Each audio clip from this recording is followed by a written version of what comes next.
guys, my name is Britt Nicole. Welcome back to my channel, and today let's talk about Jennifer L. Armentrout books. On June 29, 2020, I posted how to read Jennifer L. Armentrout video, and I have gotten a lot of likes and a lot of comments and a lot of views on that video. I have read and have figured out some of things from that video that were not correct, and I have learned differently now since I have read a lot more of her books that I decided that I wanted to do this update. So if you guys are ready, I'm ready. If you're ready, I even have a 3D energy drink ready to go because I need a little bit of energy for this video because it might get a little bit long. So sit down, eat some popcorn, and let's get started. So guys, if you're new to my channel, please remember to like, share, and subscribe to my channel, and I will get started.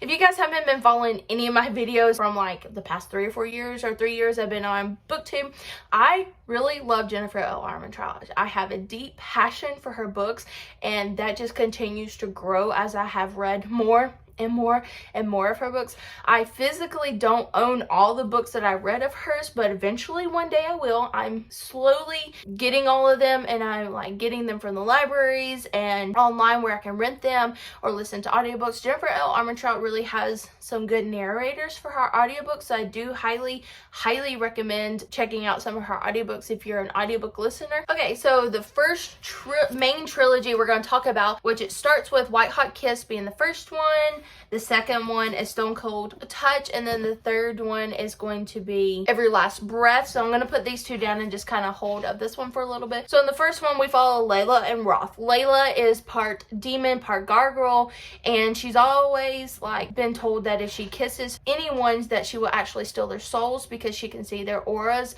and when she kisses them, she pretty much feeds off them and can kill someone because she's pretty much stealing their souls because she is part demon. And so we come in contact with Roth, who is the Prince of Hell, and he has these really neat like tattooed animals all the way across his body, and he has this snake named Bambi who comes out of his body and is actually like a real snake and can kill people and things like that. And the romance and the angstiness of this is so much fun, and Layla is pretty much just wanting to be like a regular girl, but she is in love with her best friend who is a gargoyle, and the gargoyles are the society of gargoyles. They're actually real gargoyles. They turn into stone gargoyles during the day, and at night they go out and hunt all these demons because they try to protect the human race, the mortals, from these demons. And just getting to follow them and follow Roth, Layla, and Zane's story is a lot of fun, and probably one of my all-time favorite books of Jennifer Armentrout, so JLA. So I really recommend picking up White Hot Kiss, and I think I do have the original covers. But then like JLA is really known for her like spin-off series, if you guys didn't know. So the spin-off series from White Hot Kiss is her Storm and Fury, I think a trilogy as of right now. So we have, in the first one we have Storm and Fury, the second one is Rage and Ruin, and the third is Grace and Glory, and that comes out June 1st. So just talking about the first one, so I don't like give anything away, this is one of the first books that I annotated, and guys, I had such a fun time annotating this book, and honestly I want to go back and reread this because I just want to see my annotations and see if my thoughts and feelings have changed since I read this book. So in this book we follow Trinity, and Zane from White Hot Kiss trilogy kind of meets up with Trinity, but Trinity is something unusual. We don't really know what she is. In the first one, she's living in the same time period as White Hot Kiss, maybe a few years after, like right after. It's not exactly the same time as White Hot Kiss is, but it is in the same time period. It's maybe like a year or so after, and she's living in a different gargoyle protection area that is like farther away from where White Hot Kiss is.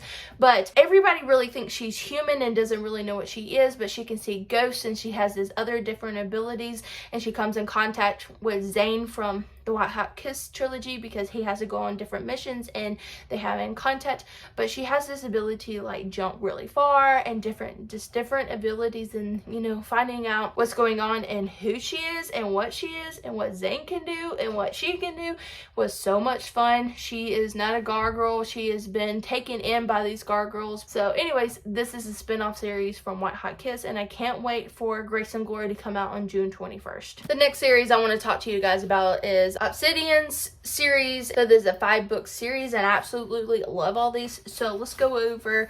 It's Opposition, it's the first one. So we have Onyx, Opal, Origin, and I don't know why, but it's Opposition. I just don't understand why. I can't say that.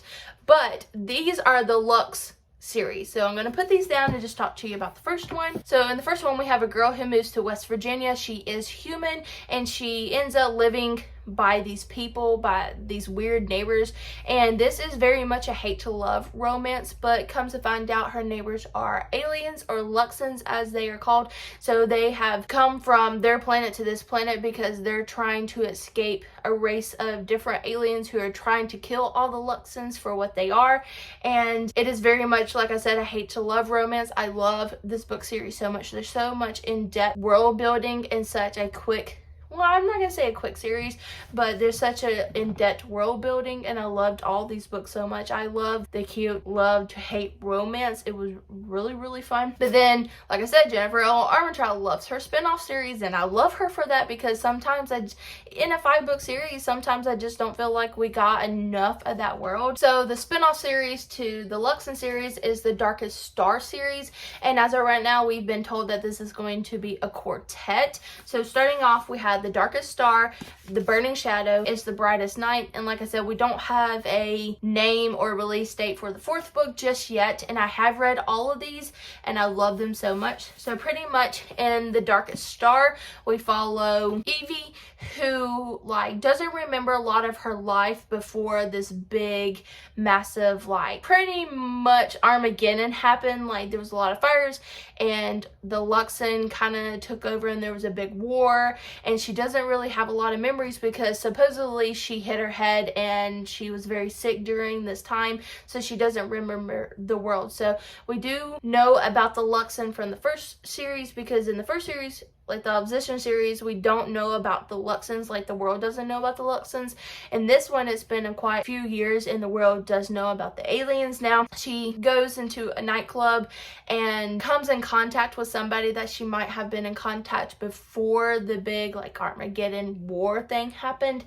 And this was so much fun. And like I said, the Brightest Night left us on a huge, big cliffhanger, and I can't wait to get into it because this is kind of slow at the start. This kind of speeds up, and the Brightest Night is very much a lot of details, a lot of those things that happen, and you might meet up with some of the characters from the Opposition series. Like I said, I love Jennifer L. Armentrout for doing that because she is so great at bringing some of the old characters back into some of her new books, and her writing is just getting better and better all the time. So the next trilogy I want to talk to you guys about is the Wicked trilogy, and I don't think she has a spin-off series for this yet, but we are getting a Netflix show, and if I can find the release date for the next Netflix show, I'll put it down here. If we don't have one yet, then I can't tell you guys. But we have Wicked, Torn, and Brave, and this is about a community of people who try to protect the mortals from fae and demons and things like that. It's based in New Orleans, and I have been to New Orleans before, and J.L.A. really captured the world perfect, guys.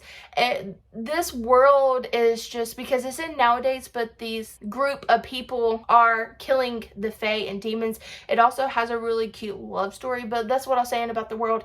She talks about the beignets and walking down Main Street and walking down these little places, and it really put me I could see what she was talking about, because even though I have physically been there, I really think if you've never been to New Orleans that you would get the sense of the atmosphere by just reading this book, because it was so well written that way.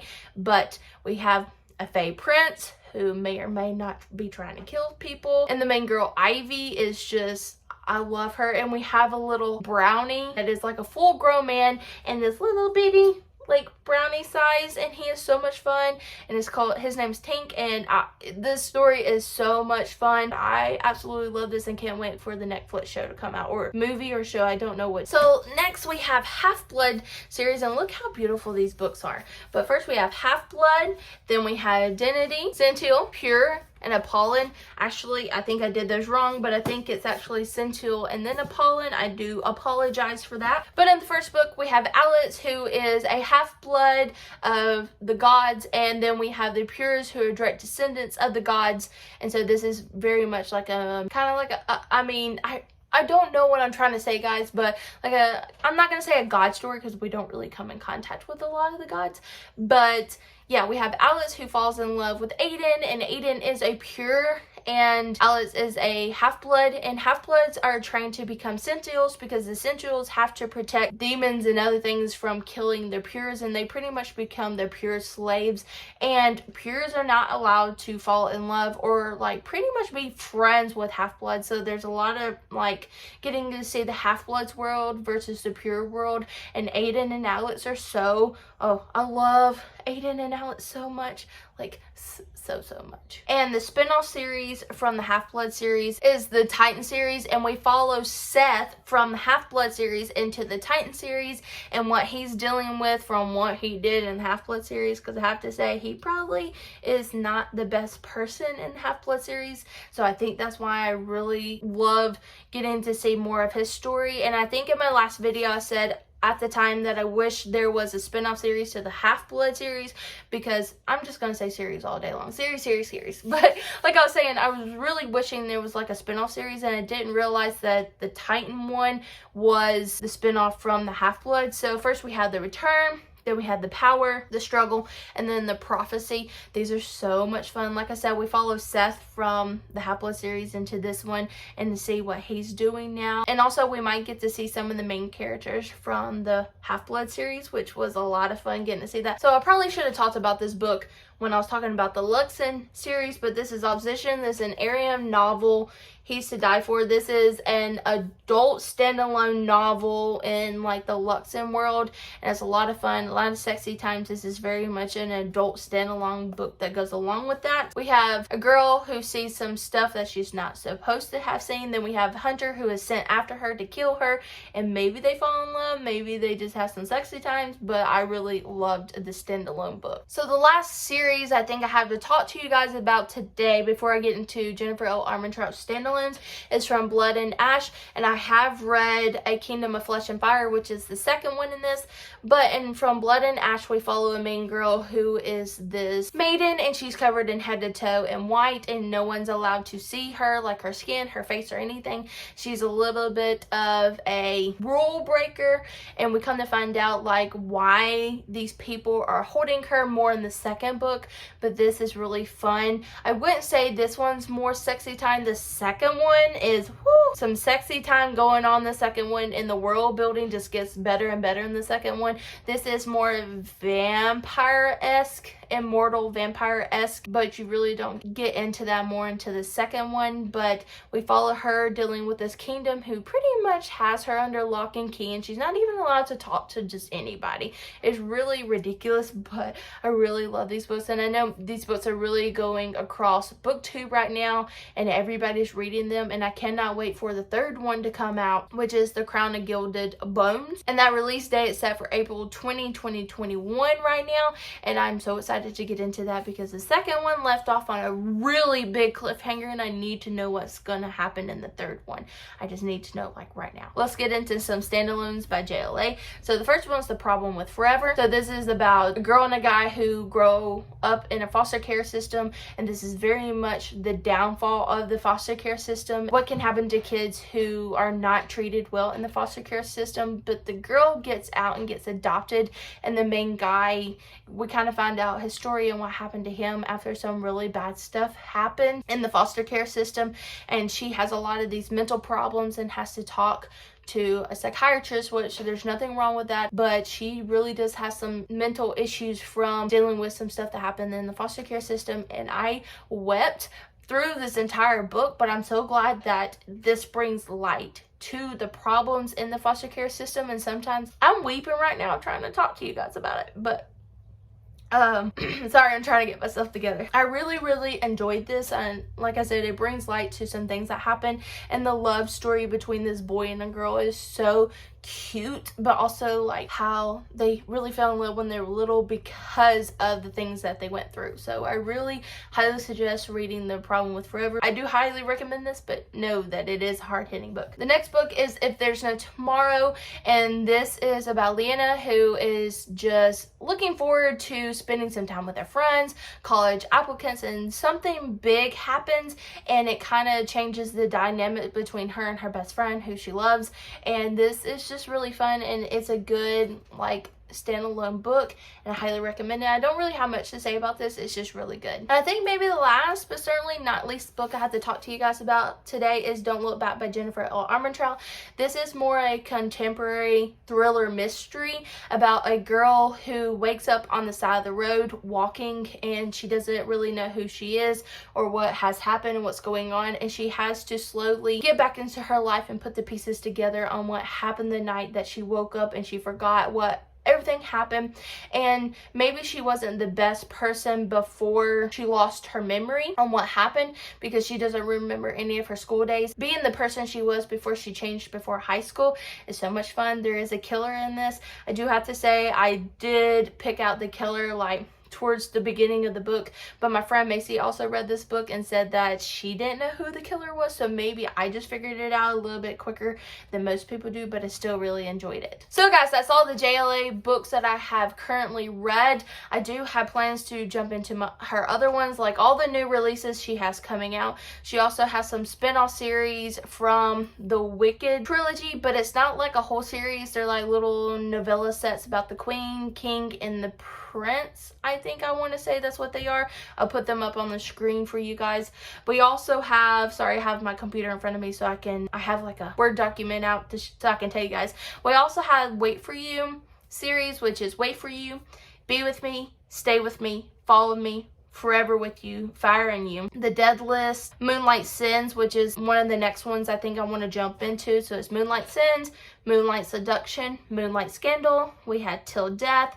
There's so many JLA books that I want to read. She keeps coming out with more. And we have Curse, Frigid, Scorched, Tempting the Best Man, Tempting the Player, Tempting the Bodyguard, Unchained, Nephilim Rising, which I just did an Angel / Fallen Angel readathon, so I wish I kind of had that. So like I said, JLA has tons of books and I'm catching up on them slowly but surely. But I think she was one of my most read authors in 2020 because I just love her book so much. But if you guys enjoyed this video, I will be making maybe more of an update video like every few months because I do know I want to read as many of her books as possible. But anyways, guys, please remember to like, share, and subscribe. My name is Britt Nicole, and I will look forward to seeing everybody soon in my next video. Bye!